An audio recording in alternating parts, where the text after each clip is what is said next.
offices of top political functions, government buildings, offices of media. নমস্কার বন্ধুরা, আজকের বিষয়টা কিছুটা গুরুতর।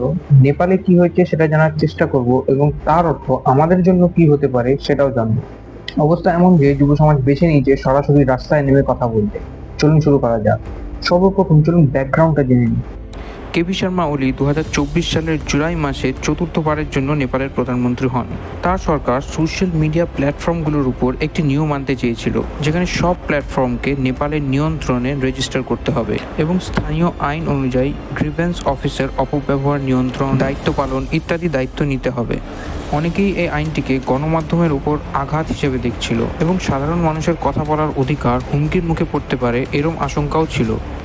এবার চলুন ঘটনাগুলোর টাইম লাইনের দিকে একটু নজর দেওয়া যাক। 2025 সালের আগস্ট মাসে সরকার ঘোষণা দিল যে কিছু প্রধান সোশ্যাল মিডিয়া প্ল্যাটফর্ম যেমন ফেসবুক, ইনস্টাগ্রাম, টুইটার, হোয়াটসঅ্যাপ ইত্যাদি স্থানীয়ভাবে রেজিস্ট্রেশন, অভিযোগ নিবারক এবং যোগাযোগকর্তা নিয়োগ করা ইত্যাদি শর্ত মেনে নিতে হবে এবং এটার জন্য একটি সময়সীমা দেওয়া হয়।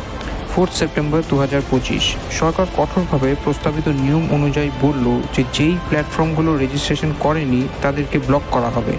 এই হুঁশিয়ারিতে 26টি বড় সোশ্যাল মিডিয়া প্ল্যাটফর্ম অন্তর্ভুক্ত ছিল। 8 সেপ্টেম্বর 2025 জেন জি নামে তরুণদের একটি আন্দোলন শুরু হলো। রাজধানী কাঠমান্ডু এবং অন্যান্য শহরগুলিতে বিক্ষোভকারীরা রাস্তায় নামলো। তারা সোশ্যাল মিডিয়া নিষেধাজ্ঞা, সরকারি স্বচ্ছতার অভাব, দুর্নীতির অভিযোগ, যুবদের চাকরির অভাব ইত্যাদির বিরুদ্ধে স্লোগান দেন। প্রথমে আন্দোলন শান্তিপূর্ণ ছিল, কিন্তু ভিড় নিয়ন্ত্রণ করতে না পেরে পুলিশ গুলি চালায়। এতে অনেকজনের মৃত্যু হয়। এতে করে উত্তেজনা আরও বেড়ে যায়। পুলিশের সঙ্গে আন্দোলনকারীদের সংঘর্ষ শুরু হয়, যার ফলে কাঠমান্ডু জুড়ে কারফিউ জারি করা হয়। 8 সেপ্টেম্বরের রাতে সরকার সিদ্ধান্ত নেয় সব নিষেধাজ্ঞা তুলে নেওয়ার। সোশ্যাল মিডিয়া ব্যান প্রত্যাহার করা হয়। তবে আন্দোলন থামেনি, বরং আরও বেড়ে গিয়েছিল। কারণ যুব সমাজের চাহিদা ছিল শুধু নিষেধাজ্ঞা প্রত্যাহার নয়, বরং প্রধানমন্ত্রী এবং সরকারের পদত্যাগ। সরকারের পরিবর্তন, দুর্নীতি এবং রাজনীতিতে স্বচ্ছতার দাবি আরও জোরালো হয়। 9 সেপ্টেম্বরে পরিস্থিতি আরও ভয়ানক রূপ নেয়। বিক্ষোভকারীরা আরও বেশি সংখ্যায় রাস্তায় নেমে আসে। কিছু নেতা তাদের বাসভবন এবং অফিস ঘরবাড়ি হামলার শিকার হয়। নিরাপত্তা বাহিনী এবং বিক্ষোভকারীদের মধ্যে সংঘর্ষ তীব্র হয়। অন্তত 19 জন মারা যায়, আহত হয় আরও কয়েকজন। এই অবস্থায় প্রধানমন্ত্রী কেপি শর্মা ওলি তার পদত্যাগপত্র প্রেসিডেন্ট রামচন্দ্র পৌডেল এর কাছে জমা দেন। তিনি বলেন এক্সট্রাঅর্ডিনারি সিচুয়েশন এবং রাষ্ট্রীয় ও সাংবিধানিক রাজনৈতিক সমাধানের লক্ষ্যে এই পদত্যাগ তিনি করেছেন। কিন্তু আসলে উনি পদত্যাগ করার আগে বিক্ষোভকারীরা ওনার সরকারি বাসভবন এবং অফিস পুরোপুরি ঘিরে ফেলে। কয়েকশো বিক্ষোভকারী গেট ভেঙে ভিতরে ঢোকার চেষ্টা করে। এর ফলে সেনা ও পুলিশের অতিরিক্ত বাহিনী মোতায়েন করা হয় ওলি এবং তার পরিবারের সুরক্ষার জন্য। এরপর ওলি দুপুরের দিকে একটি জাতির উদ্দেশ্যে ভাষণ দেন, যেটা যথারীতি টেলিভিশনে সম্প্রচার করা হয়। পদত্যাগের পরপরই তড়িঘড়ি সেনার হেলিকপ্টার করে কোনো এক অজানা গন্তব্যের দিকে উড়ে যান তিনি। ওলির পদত্যাগের খবর ছড়াতেই কাঠমান্ডুতে মানুষ উল্লাসে ফেটে পড়ে। বিক্ষোভকারীরা বিজয় মিছিল করে এবং নিহতদের জন্য বিচার ও নতুন নির্বাচনের দাবি তোলে। এবার চলুন কেপি শর্মা ওলির পদত্যাগের মূল কারণগুলোর দিকে নজর দেওয়া যাক। প্রথমত, সোশ্যাল মিডিয়ার নিষেধাজ্ঞা, যেটা তরুণরা একদমই ভালোভাবে নেয়নি। রাতারাতি 26টি প্ল্যাটফর্ম ব্যান্ড হয়ে যাওয়া, এটাকে মত প্রকাশের স্বাধীনতার উপর আঘাত হিসেবে দেখা হলো। এই জন্য জেন জি নিজেদের অধিকার রক্ষার জন্য প্রথম দিন থেকেই রাস্তায় নেমেছিল। এছাড়াও সরকারের বিরুদ্ধে একটা ক্ষোভ জনতার মনে জমাট বাঁধছিল। নিষেধাজ্ঞার সিদ্ধান্ত তো শুধু একটা ট্রিগার অথবা আগুনে ঘিয়ের কাজটা করলো। এর অনেক আগে থেকেই মানুষের মনে ওলি সরকারের বিরুদ্ধে অনেক অভিযোগ ছিল, যেমন বড় বড় সরকারি প্রকল্পে দুর্নীতির অভিযোগ, কিছু পরিবার ও দলের লোকদের অতিরিক্ত সুবিধা দেওয়া এবং অন্যদের বঞ্চিত করা, নেপালের অর্থনৈতিক পরিস্থিতি খারাপ হওয়া এবং বিশেষ করে যুবদের মধ্যে বেকারত্ব বেড়ে যাওয়া এবং মুদ্রাস্ফীতি ও দাম বৃদ্ধির কারণে সাধারণ মানুষের উপর খরচের বোঝা ক্রমশ বেড়ে যাচ্ছিল। তাই সোশ্যাল মিডিয়া ব্যান যখন এলো তখন মানুষের ক্ষোভ একেবারে বিস্ফোরিত হলো। বিক্ষোভ দমনের জন্য সরকার প্রথমে কারফিউ দিল, সেনা ও পুলিশও মোতায়েন করলো। পুলিশের সাথে সংঘর্ষে প্রথম দিনেই কয়েকজন মারা যায়। মৃত্যুর খবর ছড়িয়ে পড়তেই মানুষ আরও ক্ষিপ্ত হয়ে গেল। ওলি সরকারের বিরুদ্ধে অভিযোগ ওঠে যে তারা নিজেদের ক্ষমতা বাঁচানোর জন্য হিংসার আশ্রয় নিচ্ছে। তাই পুলিশের অতিরিক্ত দমন নীতির কারণে পরিস্থিতি আরও খারাপ হলো। ওলির জনপ্রিয়তা গত এক বছরে অনেকটাই কমে গেছিল। এমনকি তার নিজের দল কমিউনিস্ট পার্টি অফ নেপালের ভিতরেও অন্তর্দ্বন্দ্ব তৈরি হয়েছিল। বিরোধীরা বলতে লাগলো যে ওলি অহংকারী হয়ে গেছে এবং মানুষের স্বার্থ ভুলে গিয়েছে। সাধারণ মানুষ জাতীয় নেতৃত্বের উপর আস্থা হারিয়ে ফেলেছিল, তাই তার পদত্যাগই ছিল একমাত্র সমাধান যা পরিস্থিতিটাকে ঠান্ডা করতে পারত। ভারত, যুক্তরাষ্ট্র, ইউরোপীয় ইউনিয়ন সবাই বলেছিল যে নেপালে মত প্রকাশের স্বাধীনতা ও শান্তিপূর্ণ বিক্ষোভের অধিকার রক্ষা করা উচিত। ইন্টারন্যাশনাল মিডিয়া ক্রমাগত নেপালের পরিস্থিতি কভার করছিল। ওলি সরকার এটা বুঝে গিয়েছিল যে যদি তারা হিংসা বাড়তে দেয় তাহলে আন্তর্জাতিকভাবে নেপালের ইমেজ নষ্ট হবে এবং বিদেশি সাহায্য বা পর্যটনের উপর বড় আঘাত আসবে।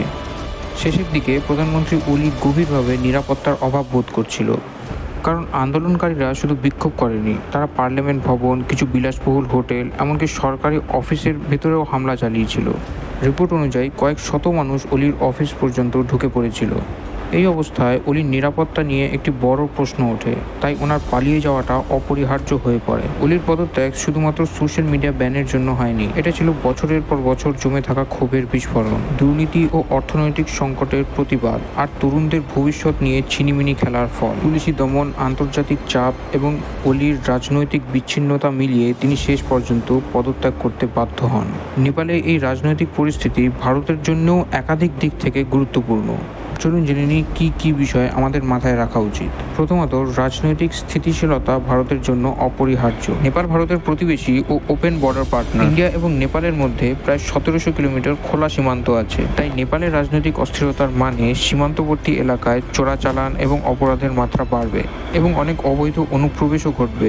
সুতরাং ভারতকে এই ওপেন বর্ডারটা আরও সুরক্ষিত করা দরকার। ওলি চীনের সাথে ঘনিষ্ঠ সম্পর্কের জন্য পরিচিত ছিলেন। তার সময়ে নেপাল চীনের বেল্ট অ্যান্ড রোড ইনিশিয়েটিভ বা BRI এ সক্রিয় হয়েছিল।